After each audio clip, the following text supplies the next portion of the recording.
ঈদের দিন একটা যুবক সন্তান কবরের কিনারায় কান্না করতেছে হাউমাউ করে। ও যুবক, আজকে ঈদের আনন্দ বাদ দিয়া কেন কাঁদো? বলে, গত ঈদে আমার আব্বাকে পাশে নিয়ে নামাজ পড়ছি ঈদগাহে, আম্মা জান আমার মাথায় হাত দিয়ে দোয়া করে দিয়েছে। আজকে ঈদের নামাজে যখন রওনা হয়ে গেলাম, হঠাৎ দেখি আমার বিছানাটা খালি, আমার মা নাই, আমার আব্বা নাই। কে আমার মাথায় হাত দিয়া একটু দোয়া করবেন? যেই মা এমন একটা রাত নাই যে আমার খোঁজ খবর নেয় নাই। আমার আব্বা জান টেলিফোন করে খোঁজ খবর নিত। ও সন্তানেরা, ওই মা বাবারে কেমনে ভুলিয়া গেছো? আব্বা ঘুমায়, ভাই বোনেরা ঘুমায়, আমি বড় অসুস্থ বিছানায় পড়ে আছি। আম্মা জান আমাকে সারাটা রাত আমার মাথার কিনারায় বসে বসে পাহারা দিয়েছে। গভীর রাতে তাকায় দেখি আমার মা বাবা, আমার বাবা, আমার ভাই বোনেরা ঘুমায়, আমার মা ঘুমায় না। ও মা, তুমি কেন ঘুমাও না? বলে, তুই অসুস্থ, যদি মা বলে ডাক দাও, আমি জবাব দিতে না পারলে তুই কষ্ট পাবি, আমিও কষ্ট পাবো। আমি যতই চেষ্টা করি আমার চোখের মধ্যে ঘুম আসে না। ওই মা বাবার দোয়া নিয়ে সামনে আগাও রে যুবক। ওই মা বাবার কষ্ট দিলে আগাইতে পারবা না। কোন দিন জানি মায়ের সাথে বেয়াদবি করেছো, এই কারণে আজকে ময়দানে বৈশা মোনাজাত দাও, কিন্তু চোখে পানি আসে না, কারণ মা বাবায় মনে হয় তোমার উপরে কষ্ট পাইছে। কোন দিন জানি এমন কথা বলছো, মা গোপনে কাপড়ের আঁচল দিয়া মুখ মুছে, মুখ দিয়া ঢেকে ঢেকে কান্না করছে। ওই মা বাবারে যারা কাঁদাইছো রে যুবক, আজকে বাসায় গিয়া মাকে বলবি, মা আমি আজকে ওয়াজের প্যান্ডেল থেকে তওবার নিয়ত করেছি, আর তোমাদের কষ্ট দিব না। আমার ডানে বামে দেখলাম মোনাজাতে কত যুবকের কান্নার আওয়াজ, আমার চোখে পানি আসে না রে মা। হয়তো গুনার কারণে বুঝি আল্লাহ বেজার হয়ে গেছে। মা, তুমি আমার মাথায় হাত দিয়া দোয়া করে দাও, আর কোনোদিন মিথ্যা বলবো না, আলেম ওলামাদের বিরোধিতা করব না, আর কোনোদিন দেশের বিরুদ্ধে, জাতির বিরুদ্ধে ষড়যন্ত্র করব না, নামাজ ছাড়বো না, নবীর তরিকার বাইরে চলবো না। মা যদি মাথায় হাত দিয়া দোয়া করে দেয়, সাথে সাথে আরশে আজিমে চলে যাবে। কিন্তু এই ময়দানে যারা আছো, যাদের মা নাই, বাবা নাই, কবরের মধ্যে পড়ে আছে রে বান্দা, বাসায় গিয়া মা বলে ডাকতে পারবা না। ওই সন্তানেরা আল্লাহর কাছে মোনাজাত ধরে ধরে কান্না করো। মাঝে মাঝে বৃহস্পতিবার, শুক্রবার কবর জিয়ারত করো। একবার সূরা ইখলাস পড়িয়া দরুদ শরীফ পড়ে দোয়া করো। আল্লাহর কাছে দোয়া করলে মা বাবার জন্য এটা নিজের কাজে লাগবে রে বাবা। ওই মা বাবার জন্য দান সদকা করিও, মায়ের নামে বাবার নামে দান করতে থাকো, এর সওয়াব মা বাবায় কবরে পাবে, আল্লাহ খুশি হয়ে যাবে, তোমার কামাই রুজিতে আল্লাহ বরকত বাড়ায় দিবে রে বাবা। আজকে থেকে পিছনের সমস্ত গুনাহ থেকে তওবা করো। মরিয়া গেলে কিন্তু আর কেউ খোঁজ খবর নিবে না। সন্তান একদিন মা বলে ডাকবে, আর আপনার কবরের কিনারায় গিয়া যাবে না। হ্যাঁ, যদি একটা কোরআনওয়ালা সন্তান রেখে যান, ওই সন্তানটা কোরআন পড়বে, কবরের কিনারায় যায় কাঁদবে, আর মা মা বলে চিৎকার মেরে মাওলার কাছে দোয়া করবে, মন ভরিয়া দোয়া করবে। এমন একটা সন্তান যদি রেখে যাইতে পারো, পর্দার আড়ালের মা, পাঁচ বেলার নামাজ পড়ে পড়ে চোখের পানি ছেড়ে দোয়া করবেন, আর বলবে, ও দয়ার মালিক, ওই মা কত কষ্ট করে আমাকে মানুষের মতো মানুষ বানাইলেন। ও যুবক, ওই মায়ের চোখের পানি আর দোয়া ছাড়া তুমি আজ পরীক্ষায় ভালো নাম্বার পাও নাই, আমি হাফিজুর রহমান এই চেয়ারে বসতে পারি না রে বাবা। ওই মা বাবার চোখের পানি আর দোয়ার মাধ্যমে তুমি সম্মানের চেয়ারে বসছো, টাকার মালিক, বাড়ির মালিক হয়ে গেছো। ওই মা দোয়া না করলে কোনো সন্তান কামিয়াবির দরজা পাইতো না। ওই মা বাবার জন্য কলিজা ভরে দোয়া নাও, মায়ের দোয়া তোমার দরজা খুলে যাবে, হেদায়েতের পথ অগ্রগামী হয়ে যাবে। জীবনে কম তো অন্যায় করো নাই, মনে চাইছে পার্কে যাবা, দৌড়াইয়া পার্কে চলে গেছো, কেউ বাধা দিছে তুমি থামো নাই, মা বাধা দিছে, মায়ের সাথে খারাপ ব্যবহার করেছো। এই এলাই ময়দানের ভিতরে এমন আল্লাহর গোলামরা বসে আছেন, যারা মা বলিয়া ডাক দিতে পারে না, বহু আগে মা হারায় ফেল। সাহায্য নাও, যার মধ্যে তিনটা দুর্বলতা নাই তার কাছে সাহায্য চাও। এক নাম্বার, যার স্বার্থ নাই, দ্বিতীয় যার মধ্যে অভাব নাই, তৃতীয় যার পেছনে টান নাই। জমিনে এমন একটা মানুষ নাই যার কোনো স্বার্থ নাই। আমি দুইজন মানুষ পেয়েছি যার মধ্যে স্বার্থ ছিল না, একজন আমার আব্বা যান আর একজন আমার আম্মা যান, এগুলো স্বার্থ আছে নাই। কিন্তু সোনার বাংলার ইতিহাস বলে দেয় এই মা বাবাও স্বার্থ ছাড়া সন্তানকে মহব্বত করে না। কত মা বাবা সন্তানের জবাই করেছে, কত সন্তান মা বাবারে জবাই করেছে, পেছনে শুধু স্বার্থ। কি এই উদাহরণ শুনতে বা এই দৃষ্টান্ত বুঝতে হলে ইন্ডিয়া যাওয়া লাগবে? আমার সোনার বাংলায় এই দৃষ্টান্ত আছে না নাই? নাই কি? সব আছে। বাবা তার আপন জন্মর মেয়েটাকে হোটেলের মধ্যে ঢুকাইয়া বলে আজকের রাত্রের জন্য তুই আমার স্ত্রীর মতো। কি ইন্ডিয়ার খবর? সোনার বাংলার খবর। আল্লাহ হেদায়াত দান করুন। চরিত্র কই? এই ওয়াজ মাহফিলগুলো বন্ধ হয়ে গেলে, তাবলিগ বন্ধ হয়ে গেলে, মানুষ থাকতাম সুরতে, চরিত্রটা পশুর থেকে খারাপ হয়ে যেত, যাও আছে কিচ্ছু থাকতো না। এখন একদল এই জন্য পাগল হয়ে গেছে, ওয়াজ মাহফিল না হইলে ভালা, খুব খুশি। হ্যাঁ, কই ওয়াজ দিয়া হবে কি? তা আমি বলি তোমার মতো বান্দারে সাইজ করার জন্যই তো এই ওয়াজের আয়োজন। ওয়াজ দিয়া কি হবে? তোমার তো বেতের বাড়ি দেওয়া যাবে না, নাহলে কবে সোজা করে ফালাইতো। বেতের বাড়ি দিয়ে নামাজ পড়ো না কেন? সৌদির মতো নামাজ না পড়লে পুলিশ ঘুরতে থাকে, ধরতে থাকে।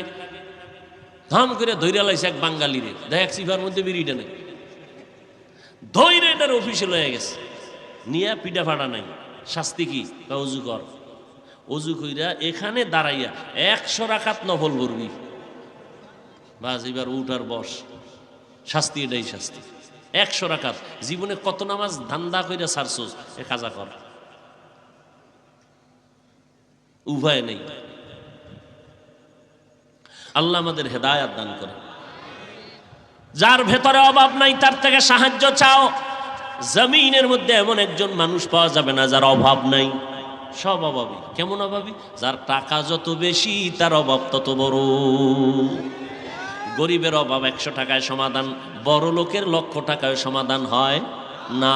বড় অভাবী, বড় অভাব, বড় লোকের বেশি অভাব, যদিও চোখে দেখা যায় না, মাথা গরম হয়ে যায়। কতটা অভাব!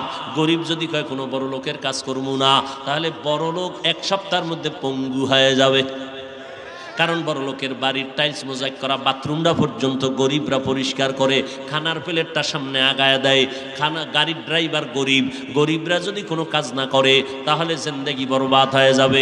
এক রিক্সার ড্রাইভার সামনে নষ্ট হয়ে গেছে, 1.5, 2, 4, 5 কিলোমিটার হাইটা গেল, বড় লোক হেঁটে যেতে পারবে না, জামায় ময়লা লাগছে, গরিব রিক্সাওয়ালা নিজেরটা নিজে ধুইয়া নিল, বড় লোক নিজের জামা নিজে ধুইতে পারবে?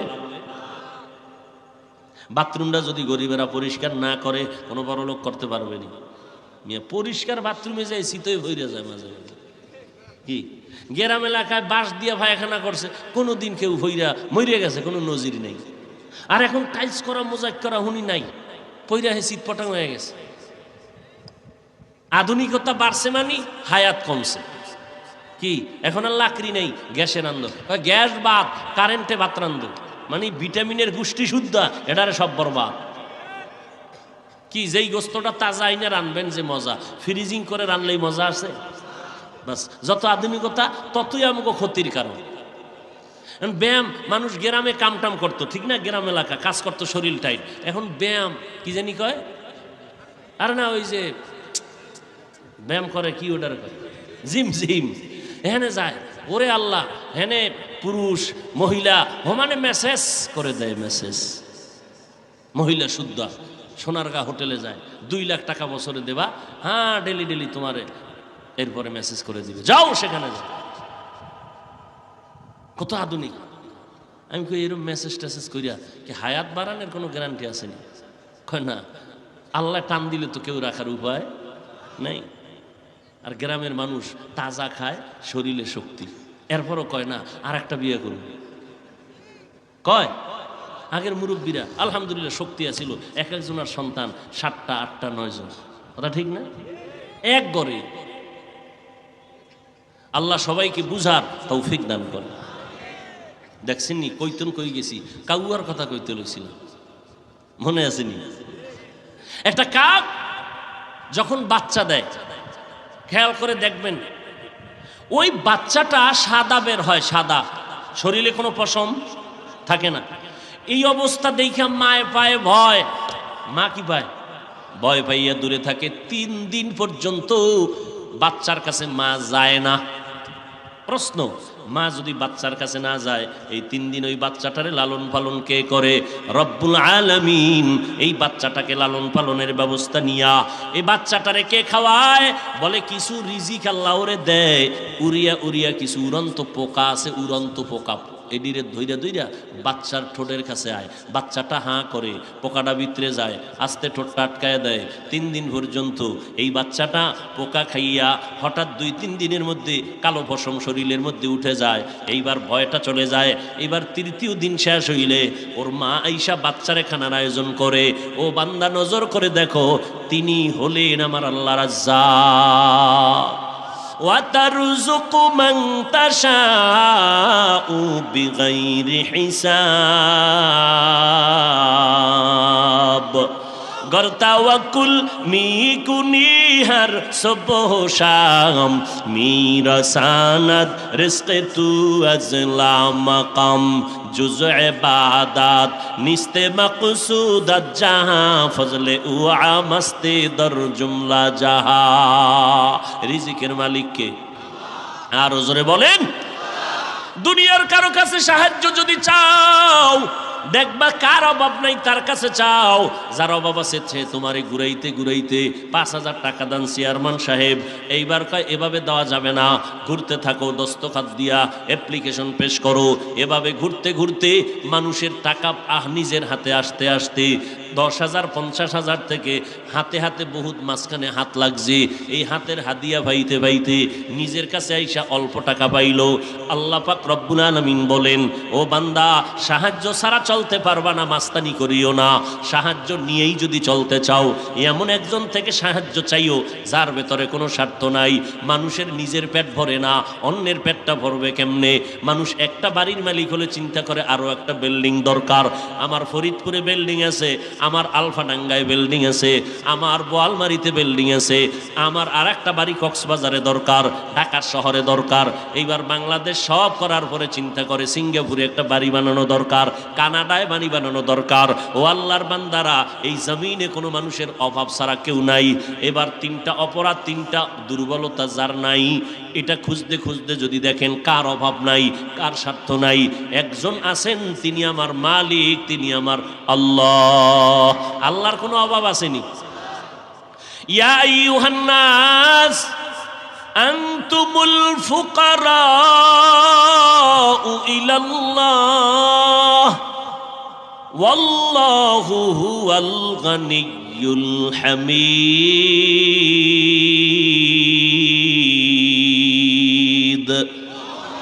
আল্লাহ বলেন, এই মানুষ, তোরা সব ফকির, আমি আল্লাহ হলাম প্রশংসিত ধনী। আমগো সমাজে ধনী আছে না? প্রশংসিত ধনী নাই। ধনীর পিছনে দোষ আছে না নাই? কথা বলেন না কেন? দান কইরা আবার এটার এহসান জিতলায় নেয়, এটার যা পাওনা দুনিয়া থেকে আদায় করে নেয়। কিন্তু আল্লাহ হলেন প্রশংসিত ধনী, যার দেওয়ার মধ্যে কোনো মাপ নাই। যা চাইবে তার থেকে বেশি দিবেন, চাওয়া মাত্রই দিবেন। আল্লাহ তাআলা বলেন, উদউনি আস্তাজিব লাকুম। বান্দা, তুমি আমাকে ডাকো, আমি আল্লাহ দেওয়ার জন্য রেডি। কি প্রয়োজন চাও, তবে আমি আল্লাহ সবসময় দিব না। দেওয়ার একটা টাইম বেঁধে দিলাম, ভোর রাত্রে। প্রত্যেক দিন রাতের 3য় ভাগে আল্লাহ প্রথম আসমানে দেওয়ার জন্য আসেন। যারা নিতে চায় তারা ঘুমায় না, আর যারা নিতে চায় না তারা নামাজ বাদ দিয়া ঘুমায়। অতিও গভীর হয় রজনী যখন, নীরবে প্রভুর নাম জপিও তখন। প্রভুর করুণা যদি পাইবারে চাও, গভীর রাতে উঠে প্রভুর গুণগান গাও। যত আল্লাহর ওলি হইলেন, ভোর রাতে কান্নার কারণে, গভীর রাতে একটা নীরব সময়, তোমার টাকা লাগবে, বাড়ি লাগবে, আমার মাওলার কাছে বলতে থাকো। আমার মাওলা দেওয়ার জন্য প্রথম আসমানে হাজির হয়ে যায়। বান্দা চাইতে দেরি হবে, আল্লাহ দিতে দেরি করবেন না। ওয়া ইযা সাআলাকা ইবাদি আন্নী ফা ইন্নী করিব উজিবু দাওয়াতাদ الداعي إذا دعان فليستجيبوا لي وليؤمنوا بي لعلهم يرشدون।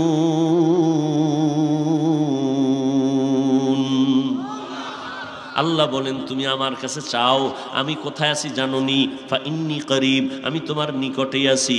তুমি যা বলো আমি সব শুনতে পাই, কল্পনা যা করো আমি সব কল্পনার সব কিছুই জানি, সব কিছুই দেখি। আমার মতো দেখনেওয়ালা কেউ নাই, আমার মতো জাননেওয়ালা কেউ নাই। এরে নবীর আশিক উম্মতের দল, ওই আল্লাহর কাছে সাহায্য চাও। বলেন আমার নবীর থেকে দামি কোনো পীর আসেনি? এই যুবকেরা, আমার নবীর থেকে দামি কোনো মুফতি সাহেব, কোনো মুহাদ্দিস আছে? আমার নবীর থেকে দামি কেউ নাই। ওই নবীর হায়াতটা কয় বছর ছিল বলো? 63 বছর হায়াতে আমার নবীর প্রয়োজন হইলে কার কাছে চাইতেন? সবাই বলেন। কেন ইব্রাহিম নবীর মাজারে গিয়া চায় নাই? মুসা নবীর মাজারে চায় নাই যে ইব্রাহিম নবী কিছু দেন? তা আমগো নবী সৃষ্টির শ্রেষ্ঠ, যার কোনো গুনাহ নাই, সে যদি আল্লাহর কাছে চাইতে পারে, আপনার চাইতে সমস্যা কি? কবরওয়ালার কাছে চান কেন? আল্লাহর কাছে চাও। এক চালাক বাঙালি কয় বহু চাইছি, আল্লাহ দেয় না, এই জন্য রাগ হইয়া চাই না। বহু চাইলাম আল্লাহ দেয় না। আল্লাহ কয় মন গড়া চাইলে হবে না, সিস্টেম অনুযায়ী চাও। চেয়ারম্যান সাহেবের রাস্তায় ভাই যদি কোন চেয়ারম্যান সাহেব ভালো আছেন নি? হ্যাঁ ভালো, 50,000 টাকা দেন তো এক্ষুনি। কেন? আমার বাড়িতে চাউল ডাল নেই, লাগবে। চেয়ারম্যান দিবে। চাওয়াটা কি? এটা আদব। লিকুল্লি শাইইন জিনাতুন ফিল ওয়ারা ওয়া জিনাতুল মারই তামামিল আদাবি আজ খোদা খাহি মে তৌফিকে আদব বে আদব মাহরুম গাশতা জো ফজলে রা। খারাপ লাগতেছে? কষ্ট পাইতেছেন? দেখছেন নি কতটা নরম হয়ে আপনাদের কাছে বয়ান করি? মনে হয় আমরা আপনাদের টাকার কেনা গোলাম, এতটা বিনয়ী নরম হয়ে বলি। আবার দেখছেন নি ভাই ভাই মাফ হোসাই, ভাই কষ্ট নিয়েন না, মাফ করে দিয়েন। কতটা নরম হয়ে কথা বলি। মাকসাদ কি? উদ্দেশ্য কি? উদ্দেশ্য একটাই, আল্লাহর গোলামি করো, রসুলের আদর্শ মতো চলো। जिंदगी में बंदगी तू करना है, जिंदगी में बंदगी तू करना है, जिंदगी में बंदगी शर्मिंदा है, जिंदगी में बंदगी शर्मिंदा है। এই সাউন্ড কমাওনি, বয়ে বয়ে বাড়াও, তোমার ইউনিট খাইতে যাবে, বই পাও, বাড়াও।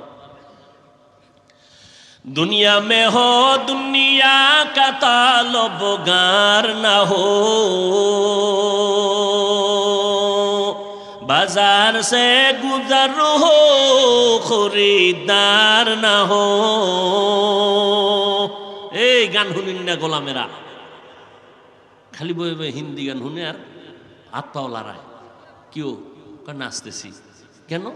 মজা লাগে। তুই হিন্দি গানের অর্থ বুঝো? আব্বাও বুঝে না, আমিও বুঝি না, তো লাফাস কেন? মজা লাগে। আমগোটা খারাপ লাগে না? दुनिया में हो दुनिया का तलबगार ना हो, बाजार से गुजर हो खरीदार ना हो। ये दुनिया एक मिसल कागज फूल है, ये दुनिया एक मिसल कागज फूल है। যদি এর সাথে একতারা বাড়ি মারে তুই হয়ে গেল কি? আমরা একতারা বাজাই না আর ঢোল বাজাই না, এর সাথে বাদ্যযন্ত্র দিলেই তো মজার গান হয়ে গেছে। আল্লাহ মাফ করুন, আল্লাহর নবী বলেন যখন বাদ্যযন্ত্রের আওয়াজ পাও কানের মধ্যে আঙ্গুল দিও, এটা শয়তানের আওয়াজ। গানের আওয়াজে দিলটা মরে যায়, আর কোরআনের আওয়াজ শুনবা দিলটা তাজা হয়ে যাবে। আমি তো চ্যালেঞ্জ দিয়ে বলি, ও আমার কলিজার যুবক, আমি পায়ে হাত রেখে চ্যালেঞ্জ দিয়ে বলে গেলাম, রাতের বেলা ঘুমের বিছনায় যখন যাইবা, তুমি যত দুনিয়ার গুনার কাজ কইরা কইরা সারা রাত মোবাইলে কবিরা গুনাহ দেখে, মোরাকাবা করে কবিরা গুনার, করেনি? একটা যুবকও অজ দেখে না, সারাটা রাত মোবাইলের স্ক্রিনের মধ্যে তাকাইয়া কবিরা গুনাহ দেখে, কবিরা গুনাহ দেখে, কবিরা গুনাহ দেখে। দেখতে দেখতে চেহারাটারে ফ্যাকাশে বানাইছে। যেই চেহারা 40 বছর আগে নষ্ট হবে না, যেই চেহারার উজ্জ্বলতা কমবে না, আজকে 27 বছরের যুবক কাটন হয়ে গেছে। কাটন, চেহারার মধ্যে কোনো লাবণ্যতা নাই, ভাল্লুকের মতো, চুলগুলো উল্লুকের মতো। দর্শক, ধৈর্য সহকারে বয়ানটা শেষ পর্যন্ত দেখার জন্য আপনাকে অসংখ্য ধন্যবাদ। এই বয়ান থেকে আপনি কি শিখলেন আমাদেরকে কমেন্টে জানাবেন এবং ভিডিওটি বেশি বেশি করে শেয়ার করে অন্যদের মাঝে ছড়িয়ে দিবেন। ধন্যবাদ।